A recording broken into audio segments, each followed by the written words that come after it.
하나님의 말씀 보시겠습니다. 하나님의 말씀은 신약성경 디모데후서 3장 16절 17절입니다. 신약성경 346페이지 신약성경 346페이지 디모데후서 3장 16절 17절 디모데후서 3장 16절 17절 우리 함께 합독하시겠습니다. 모든 성경은 하나님의 감동으로 된 것으로 교훈과 책망과 바르게 함과 의로 교육하기에 유익하니 이는 하나님의 사람으로 온전하게 하며 모든 선한 일을 행할 능력을 갖추게 하려 함이라. 아멘. 잠깐 기도하고 말씀 전하겠습니다. 아버지 하나님 은혜를 감사합니다. 오늘도 사랑하는 우리 성도님들 금요 기도회로 모이게 하여 주시고 기도할 수 있게 하여 주시고 말씀으로 은혜 받을 수 있는 시간 주신 것을 감사합니다. 시대가 정말로 중요한 시대를 저희들이 살아가고 있습니다.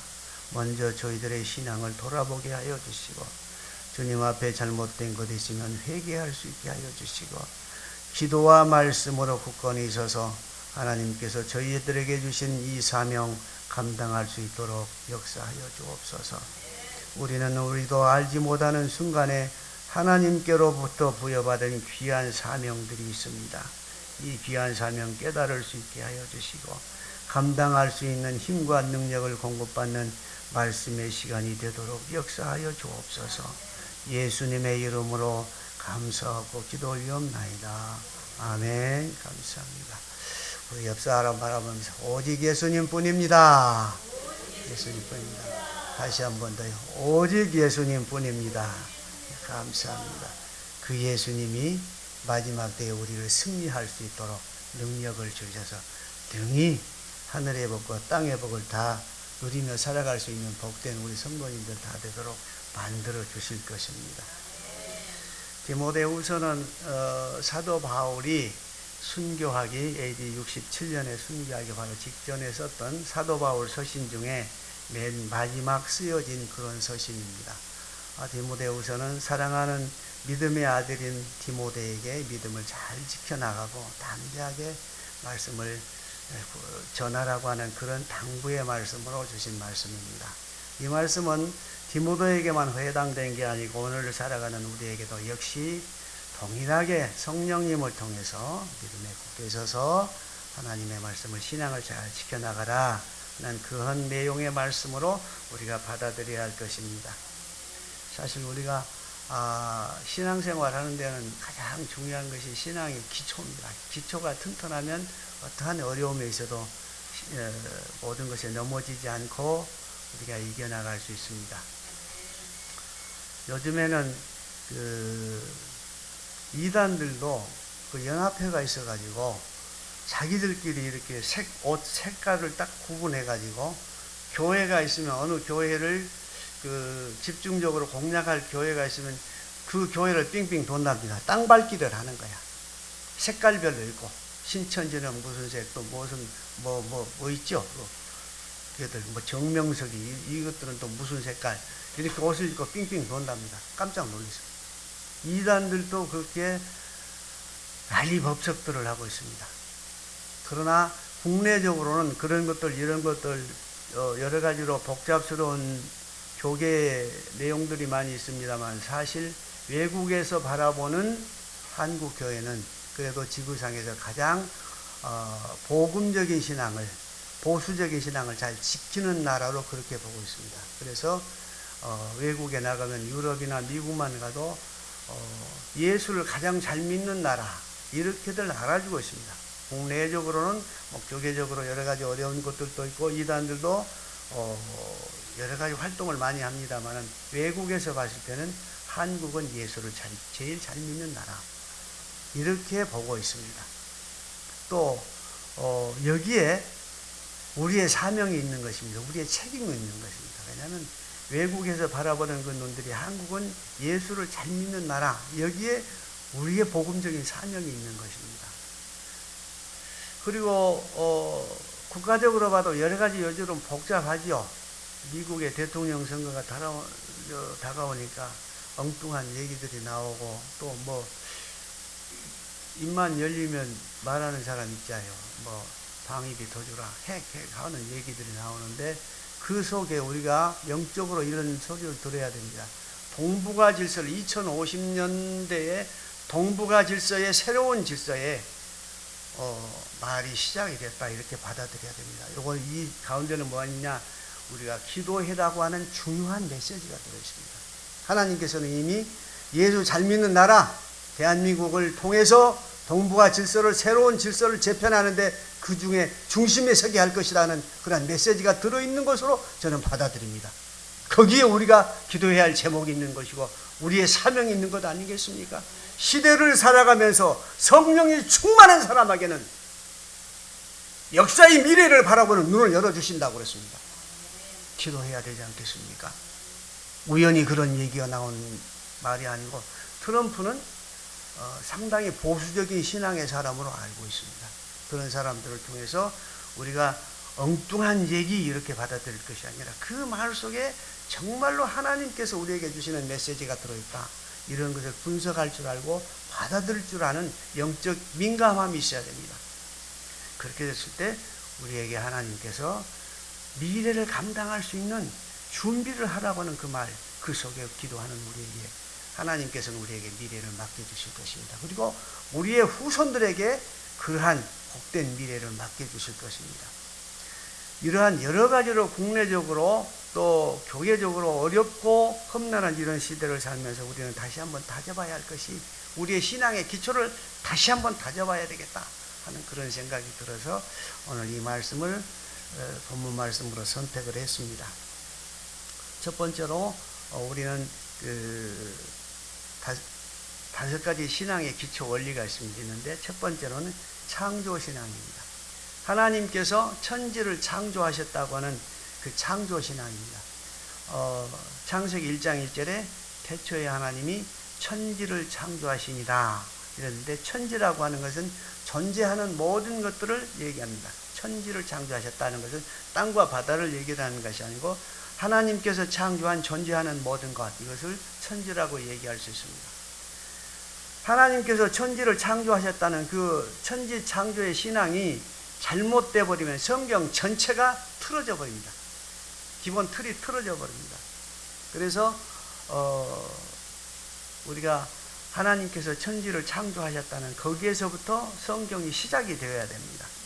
그러나 진화론자들은 엉뚱하게 얘기를 하죠. 50억 년 전에 우연히 지구가 생겨나서 이렇게 사람이 진화를 통해서 발전이 되어 왔다 이렇게 얘기를 하는데, 50억 년 전에 지구가 생겼다면 지금 지구에 쌓여있는 우주 먼지가 한 60m 정도 돼야 된답니다. 왜냐하면 지구를 둘러싸고 있는 공기층이 5겹이라고 여러 번 말씀드렸죠. 하늘로 10,000km까지. 그런데 우주에서 지구를 향해서 날아오는 우주의 운석들이 하루에 약 2,000만 개가 넘는답니다. 그것들이 날아오면서 이 공기층을 통과하면서 전부 없어져 버려요. 먼지가 되어버려요. 그 쌓인 먼지가 50억 년이 됐으면 지구상에 한 60m 정도 돼야 한다는 얘기예요. 그런데 위성을 통해서 달나라를 가보니까 달나라에 쌓인 우주 먼지가 1mm도 안 되더랍니다. 엉뚱한 진화론자들의 얘기인데 그 잘못된 얘기입니다. 본래 진화론은 다윈에 의해서 18세기 때 주장되었던 것인데, 다윈이 그 진화론을 얘기하면서 그 진화론을 영국 그 왕립 도서관에서 헉슬리라고 하는 백작이 그대로 받아들인 거예요. 그래가지고 그대로 정립을 시켜버린 거예요. 그러니까 진화론을 주장했던 다윈조차도 깜짝 놀란 거예요. 자기는 가설로 얘기했는데 그대로 정설로 받아들여 버린 거예요. 그리고 헉슬리의 아들 헉슬리가 유네스코에 생물 도감으로 전부 받아들여 본 거예요. 그래가지고 오늘날 우리 한국이나 모든 그 자유세계의 생물학 교과서에 진화론이 이렇게 정착이 되어버린 거예요. 잘못된 것이에요. 그러나 이 사람들은 그러한 것들은 자기들이 불리한 건 전부 숨겨버려요. 그리고 요즘에는 이제 유신 진화론이라고 그래가지고 창조론과 진화론을 섞어서 짬뽕을 한 거. 그리고 유신진화론. 하나님께서 천지를 창조하시기는 했는데 진화론도 하나님께서 창조하셨다. 그래서 계속적으로 진화론이 전개되고 있다. 이것이 유신진화론. 창조론과 이 사람들 그 진화론을 합친 거, 짬뽕시킨 거. 전혀 그 인본주의적인 신학입니다. 그런 것들이 요즘은 나오고 있습니다. 그래서 창조 신앙이 잘못돼 버리면 성경의 본질이 틀어져 버립니다. 그래서 하나님께서 천지 창조를 만드셨다고 하는 걸 우리는 믿어야 됩니다. 믿으면 됩니다. 그리고 우리가 살고 있는 지구의 이 지구를 남극과 북극이 있어가지고 이렇게 둘러싸고 있죠. 자석같이 둘러싸고 있는데 그것이 절반으로 지구 자석의 세기가 절반으로 줄어드는 것이 약 1400년도 걸립니다. 그것을 반감기라고 그러는데 그것을 소금해서 봤을 때 지구의 역사가 10,000년 이상 되어버리면 지구는 완전히 불로 녹아버리는 형태가 없는 그런 형태로 녹아버린다. 이런 것들은 진화론들이 감추잖아요. 밝히질 않잖아요. 자기들의 허구성이 드러나기 때문에. 그래서 우리는 완전하게 하나님께서 창조하신 이 지구를 믿어야 됩니다. 이것이 우리가 그 창조신앙입니다. 하나님께서 천지를 창조하셨다는 거는 창조신앙. 그 다음에 두 번째로 우리가 신앙의 기초는 임마누엘 신앙입니다. 하나님께서 언제나 우리와 함께 하신다고 하는 임마누엘 신앙. 하나님이 친히 인간 세상에 임재하셔서 함께하여 주실 것이라는 그 약속, 이것이 임마누엘 신앙입니다. 언제나 우리와 함께 하신다고 하는 그 신앙. 이사야서 45장에 보면 이스라엘 민족들이 바벨론 포로로 가서 다시 돌아올 것이라고 하는 것이 예언이 되어 있어요. 이사야서 45장에 보면 예언이 되어 있는데 거기에 고레스 왕의 이름이 나와요. 고레스 왕이 태어나기 약 300년 전에 예언한 그런 말씀인데 고레스 왕이 예언이 되고 다시 돌아올 것이라고 하는 것이 예언되어 있습니다. 너희들이 어떠한 형편에 있든지 간에 내가 항상 너희들과 함께 하실 것이라고 하는 것이 하나님 뜻이 예언되어 있어요. 우리는 세상을 살아가면서 그 하나님이 함께 계시는지 나와 함께 계시는지 안 계시는지 좀 이렇게 확신이 안 갈 때가 있죠. 내가 어려움을 닥치고 곤란한 일을 닥치면 하나님께서 과연 나와 함께 하시는가 하는 것. 또 좀 더 기쁜 일이 있고 즐거운 일이 있을 때는 하나님이 나와 함께 하시구나 하는 것을 느낄 수 있죠.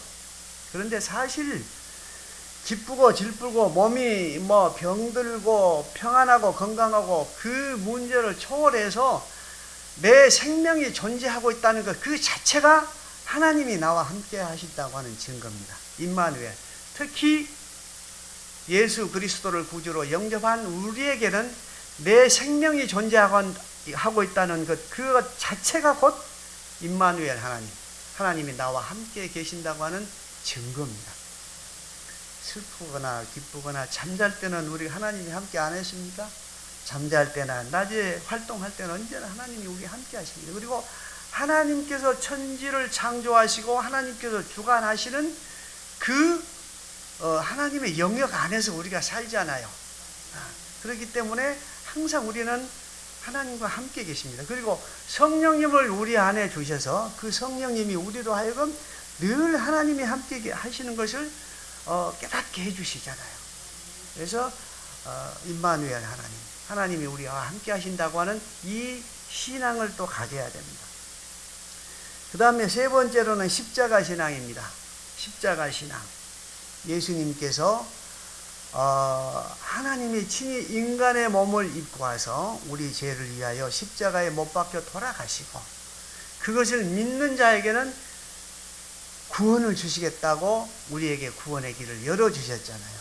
그것이 곧 십자가 신앙입니다. 예수 그리스도의 십자가를 통해서 내가 구원을 받을 수 있는 길이 열렸다. 예수님을 믿으면 내가 영원히 죽지 않고 구원을 받을 수 있는 길이 열렸다는 것이 곧 십자가 신앙입니다. 이 십자가 신앙은 그리스도의 사랑과 자기 희생의 표현입니다. 예수님이 실질적으로 우리를 사랑하시고 자기 몸을 십자가에 못 박혀 돌아가심으로 인해서 우리를 대신 제물이 되어 주셔서 우리를 구원해 주셨다 하는 것입니다. 이것이 곧 십자가 신앙입니다. 그래서 사도행전 4장 12절 말씀에 보면 다른 이로서는 구원을 받을 수 없나니 천하 만민 중에 구원을 받을 만한 다른 이름을 우리에게 주신 일이 없느니라. 예수 그리스도를 통해서만 우리가 구원을 얻을 수 있는 것입니다. 요즘에 WCC에서 얘기하는 이 종교도 똑같고 저 종교도 똑같고 결국에는 똑같다. 여기에도 구원이 있고 저기도 구원이 있고 이렇게 가르쳐 주지 않으셨습니다. 분명히 우리에게 사도행전 4장 12절 말씀을 통해서 예수 그리스도를 통해서만 구원받을 수 있다고 분명히 우리에게 말씀을 해 주셨습니다. 이것이 곧 십자가 신앙입니다. 그 다음에는 이제 부활신앙입니다. 예수님께서 십자가에 못 박혀 돌아가시고 그것으로 끝난 게 아니고 3일 만에 다시 부활하셨습니다. 부활하셔서 이 땅에서 40일간 계시다가 많은 제자들이 또 많은 성도들이 보는 가운데서 하늘로 올리셨습니다.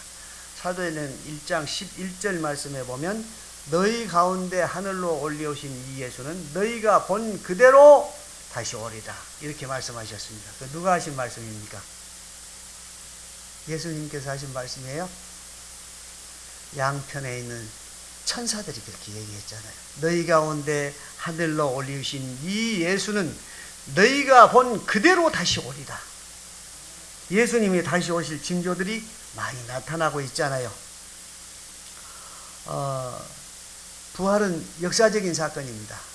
없었던 사건을 기록한 것이 아니고 역사적인 사건, 십자가에 못 박혀 돌아가셨다가 3일 만에 부활하셨다가 40일 동안 이 땅에서 활동하시다가 많은 성도들이 제자들과 성도들이 보는 가운데 하늘로 올라가신 그 예수님을 다시 오시리라 이렇게 약속해 주셨습니다. 예수님께서 부활하신 것은 우리에게 부활이 있다고 하는 것을 예표적으로 말씀해 주신 것입니다. 예수님께서 다시 재림하시는 그날 우리가 서령 육신의 몸이 이 땅에서 죽었을지라도 다시 부활한다고 하는 얘기예요. 그 육신과 우리 영이 합쳐서 영인체로 다시 부활한다고 하는 그런 얘기입니다. 우리에게 부활이 있다고 하는 것을 예수님께서 예표적으로 보여주신 것입니다. 부활신앙을 맨 처음에 가졌던 분이 누굽니까? 맨 처음에 우리의 믿음의 조상인 아브라함이 맨 처음에 가지셨습니다. 창세기 22장에 보면 이삭을 제사 드리러 가지요. 이삭을 제사 드리러 가는데 아마 그런 것은 성경에 기록이 없습니다만은 히브리서 11장 19절 말씀을 통해서 보면 이삭을 제사를 드려도 번제를 들어 태워서 제사를 드리잖아요. 드려도 다시 그 아들을 살리실 것이라고 하는 것을 믿었다고 하는 그런 내용이 기록되어 있어요. 그런데 아마 아브라함은 이제 종을 놔두고 아브라함하고 이삭하고 둘이만 그 제사를 드리러 가잖아요. 가면서 걸어 올라가는 이삭이 제사를 드리고 다시 나와 함께 걸어 내려올 것이라고 하는 것을 아마 아브라함은 믿었던 것 같아요.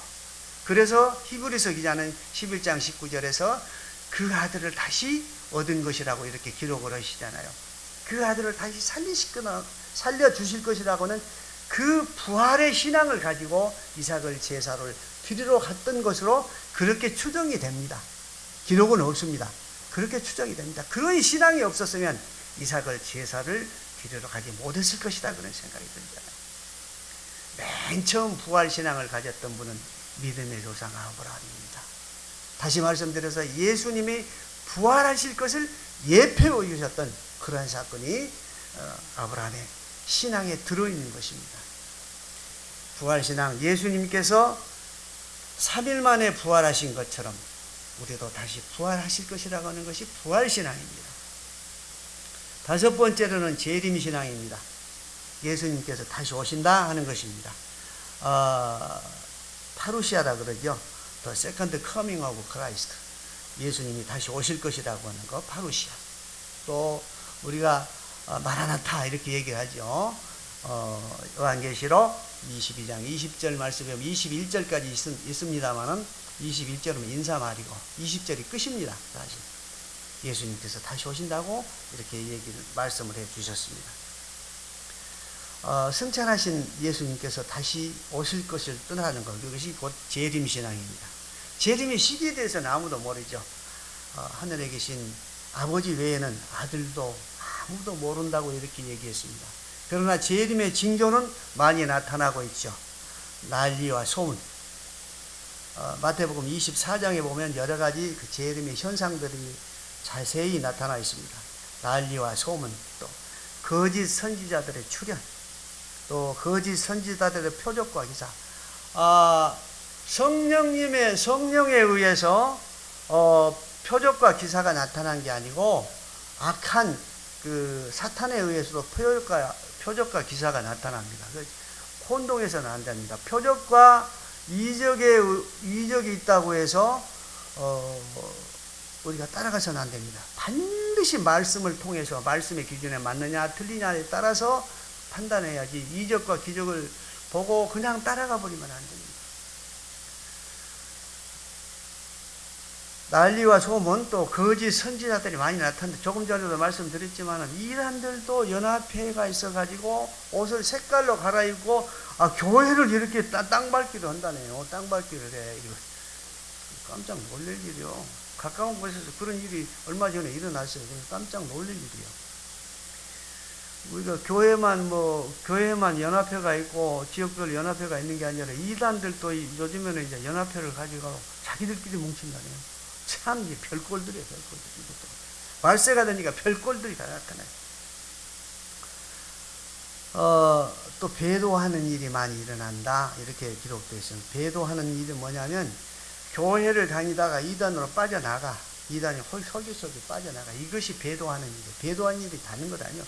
또 불교로도 가고 천주교로도 가고 그냥 각자 생각대로 옳은 대로 가버려.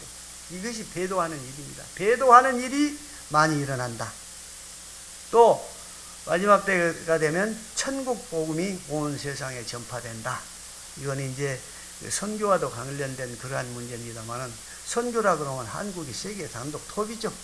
선교의 열정, 한국 사람 따라올 수가 없습니다. 이러한 열정들. 그래서 이러한 선교 열정들, 이러한 것들을 보고 외국 사람들이 한국 기독교를 그렇게 높이 평가하는 것입니다. 내부적으로는 우리가 여러 가지 또 우리가 반성해야 할 것도 있고 회개할 것도 많이 있지만, 외국인들이 볼 때는 정말로 한국의 기독교를 대단하게 보는 것입니다. 그래서 반드시 예수님께서 오신다.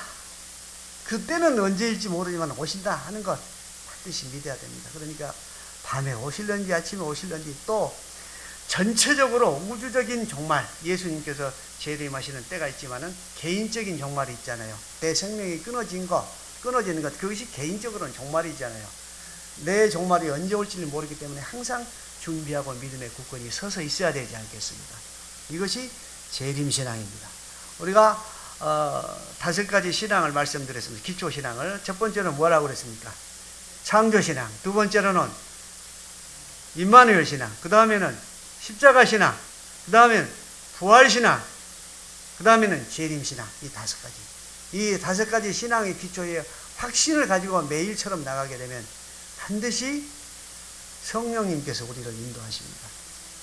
인도의 마도 테레사 수녀가 신앙을 성공하려면, 또 인생에서 성공하려면 3가지 원칙을 얘기를 해줬습니다. 첫 번째로는 작은 것에 충성하라, 작은 것에 충실하라. 두 번째로는 기초를 튼튼히 하라. 세 번째로는 내실을 기하라, 내면에 충실하라. 이 3가지를 가르쳐 줬습니다. 신앙의 기초 원리입니다. 5가지 원리 외에도 첫 번째로는 작은 것에 충성하라. 두 번째로는 기초를 튼튼히 하라. 세 번째로는 내면에 충실하라. 3가지. 그러니까 우리의 신앙의 기초 원리 5가지와 이 3가지 원리를 가지고 열심히 하나님께서 우리에게 주시는 역사적인 또는 교회적인 비전과 소망을 가지고 우리 교회를 통해서, 한국 교회를 통해서, 우리 사랑의 교회를 통해서 무슨 일을 하고자 하시는가, 그것을 열심히 성령 충만한 가운데서 기도하고 나가면 하나님께서 우리를 그때그때 응답해 주시고 만나 주시고 우리에게 큰 능력과 힘을 주셔서 그러한 일들을 하나님께서 우리에게 맡기신 일들을 능히 감당할 수 있도록 힘과 능력과 지혜를 주실 것입니다. 이런 능력 있고 담대한 우리 사랑하는 교회 성도님들이 다 되시기를 예수님의 이름으로 축원합니다. 기도하시고 주기도문으로 마치겠습니다. 하늘에 계신 우리